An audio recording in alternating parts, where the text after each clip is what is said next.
بسم اللہ الرحمن الرحیم۔ صحیح بخاری حدیث نمبر 11۔ لوگوں نے پوچھا یا رسول اللہ صلی اللہ علیہ وسلم کون سا اسلام افضل ہے؟ تو نبی کریم صلی اللہ علیہ وسلم نے فرمایا وہ جس کو ماننے والے مسلمان کی زبان اور ہاتھ سے تمام مسلمان سلامتی میں رہیں۔ صحیح بخاری حدیث نمبر 12۔ ایک دن ایک آدمی نے نبی کریم صلی اللہ علیہ وسلم سے پوچھا کہ کون سا اسلام بہتر ہے؟ تو نبی کریم صلی اللہ علیہ وسلم نے فرمایا کہ تم کھانا کھلاؤ اور جس کو پہچانو اس کو بھی اور جس کو نہ پہچانو اس کو بھی اور سب کو سلام کرو۔ صحیح بخاری حدیث نمبر 13۔ نبی کریم صلی اللہ علیہ وسلم نے فرمایا تم میں سے کوئی شخص ایماندار نہ ہوگا جب تک اپنے بھائی کے لیے وہ نہ چاہے جو اپنے نفس کے لیے چاہتا ہے۔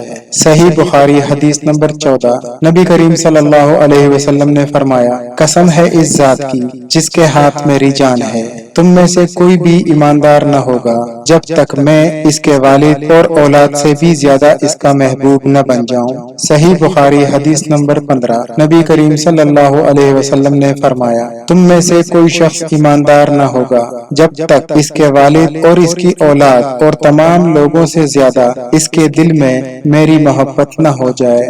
صحیح بخاری حدیث نمبر 16۔ نبی کریم صلی اللہ علیہ وسلم نے فرمایا تین خصلتیں ایسی ہیں کہ جس میں پیدا ہو جائیں اس نے ایمان کی مٹھاس کو پا لیا۔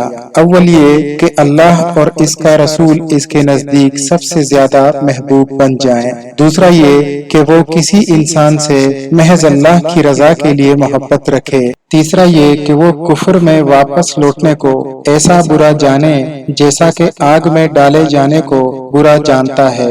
صحیح بخاری حدیث نمبر 17۔ نبی کریم صلی اللہ علیہ وسلم نے فرمایا انصار سے محبت رکھنا ایمان کی نشانی ہے اور انصار سے کینہ رکھنا نفاق کی نشانی ہے۔ صحیح بخاری حدیث نمبر 18۔ نبی کریم صلی اللہ علیہ وسلم نے اس وقت جب آپ صلی اللہ علیہ وسلم کے گرد صحابہ رضی اللہ عنہم کی ایک جماعت موجود تھی، فرمایا کہ مجھ سے بیعت کرو اس بات پر کہ اللہ کے ساتھ کسی کو شریک نہ کرو گے، چوری نہ کرو گے، زنا نہ کرو گے، اپنی اولاد کو قتل نہ کرو گے اور نہ ہی کسی پر ناحق بہتان لگاؤ گے اور کسی بھی اچھی بات میں اللہ کی نافرمانی نہیں کرو گے، اور جو کوئی اس عہد کو پورا کرے گا اس کا اجر اللہ کے ذمے ہے، اور جو کوئی ان بری باتوں میں سے کسی کا ارتکاب کرے گا اور اسے دنیا میں اسلامی قانون کے تحت سزا دے دی گئی تو یہ سزا اس کے گناہوں کے لیے بدلہ ہو جائے گا، اور جو کوئی ان میں سے کسی بات میں مبتلا ہو گیا اور اللہ نے اس کے گناہ کو چھپا لیا تو پھر اس کا معاملہ اللہ کے ہاتھ ہے، وہ چاہے معاف کرے اور چاہے تو سزا دے دے۔ حضرت عبادہ رضی اللہ عنہ کہتے ہیں پھر ہم سب نے ان تمام باتوں پر نبی کریم صلی اللہ علیہ وسلم سے بیعت کر لی۔ صحیح بخاری حدیث نمبر 19۔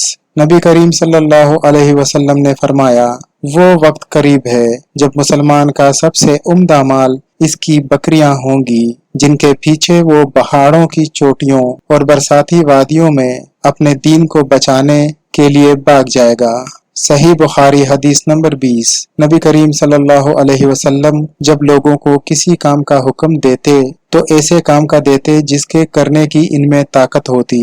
اس پر صحابہ رضی اللہ عنہم نے عرض کیا یا رسول اللہ صلی اللہ علیہ وسلم ہم لوگ تو آپ صلی اللہ علیہ وسلم جیسے نہیں ہیں، آپ صلی اللہ علیہ وسلم تو معصوم ہیں اور اللہ نے آپ صلی اللہ علیہ وسلم کی اگلی پچھلی تمام لغزشیں معاف فرما دی ہیں، اس لیے ہمیں اپنے سے کچھ زیادہ عبادت کرنے کا حکم فرمائیے۔ یہ سن کر آپ صلی اللہ علیہ وسلم ناراض ہوئے، حتیٰ کہ آپ صلی اللہ علیہ وسلم کی ناراضگی آپ صلی اللہ علیہ وسلم کے چہرہ مبارک سے ظاہر ہونے لگی۔ پھر فرمایا بے شک میں تم سب سے زیادہ اللہ سے ڈرتا ہوں اور تم سب سے زیادہ اللہ کو جانتا ہوں، بس تم مجھ سے زیادہ عبادت نہیں کر سکتے۔